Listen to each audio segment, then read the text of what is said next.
2 akan membahas tentang hipertensi. Sebelumnya, perkenalkan, nama saya Nika Dwi Rahmawati.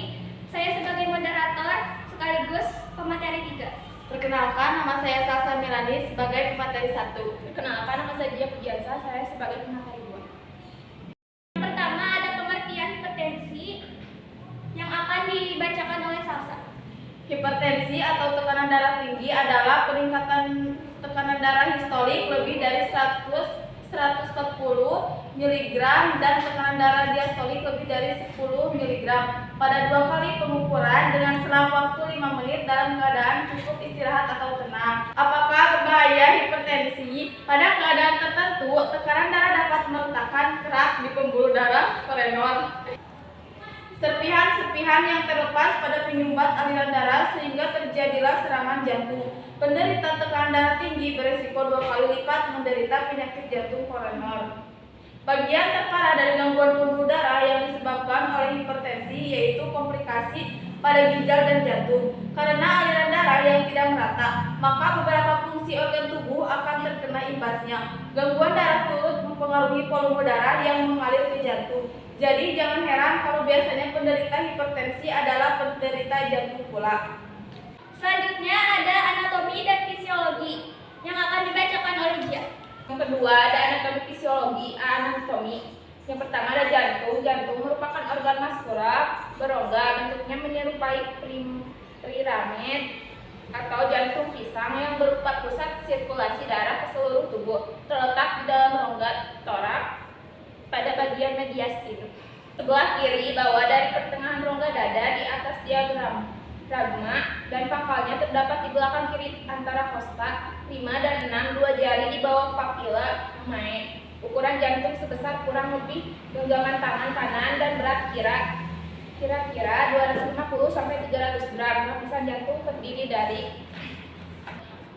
yang pertama ada endokardium, yang kedua ada pembuluh darah. Pembuluh darah yaitu ada 3. Yang pertama ada pembuluh darah arteri, yang kedua kapiler, yang ketiga vena. Selanjutnya ada B, fisiologi. Jantung dianggap sebagai 2 bagian pompa yang terpisah terkait fungsinya sebagai pompa darah. Masing-masing terdiri dari atrium, ventrikel, kiri dan kanan. Kedua jenis sirkulasi ini yang dilakukan oleh jantung ini adalah suatu proses yang kesinambungan dan berkaitan sangat erat untuk asupan oksigen manusia demi kelangsungan hidupnya. Selanjutnya ada patofisiologi hipertensi. Patofisiologi terjadinya hipertensi adalah melalui terbentuknya angiotensin 2 dari angiotensin 1 oleh angiotensin 1 converting enzyme yang memegang peran fisiologis penting dalam mengatur tekanan darah. Darah mengandung angiotensin yang diproduksi di hati. Ini ada obat hipertensi, namanya Candesartan Silecetil, tablet 8 mg. Indikasi obat hipertensi. Profilnya, obat antihipertensi golongan penghambat reseptor untuk menghambat tekanan darah. Angiotensin atau angiotensin reseptor blocker yang bermanfaat untuk menghambat tekanan darah. Kontraindikasinya hipersensitif. Komposisi tiap tablet mengandung 8 mg. Dosisnya, pasien hipertensi, dosis awal 4 mg per hari dan dapat ditingkatkan sampai 16 mg 1 kali sehari.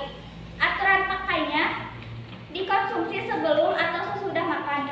Perhatian, obat ini hanya dibeli untuk resep dokter. Pada pasien hipertensi dengan gangguan ginjal, disarankan melakukan pemantapan secara berkala terkait kadar kalium dan kadar kreatinin dalam serum. Efek sampingnya, injeksi saluran pernapasan bagian atas, nyeri punggung dan pusing. Cara kerja obatnya, menghambat pengikatan angiotensin 2 ke reseptor AT1 pada jaringan tubuh. Selanjutnya, kesimpulan diskusi dari kelompok kami dapat disimpulkan bahwa hipertensi itu sangat berbahaya. Hipertensi atau tekanan darah tinggi adalah peningkatan darah sistolik yang lebih dari 140 mmHg dan tekanan darah diastolik lebih dari 90 mmHg pada 2 kali pengukuran dengan selang waktu 5 menit dalam keadaan cukup istirahat atau tenang. Sekian dari kelompok kami. Wabillahi taufiq wal hidayah.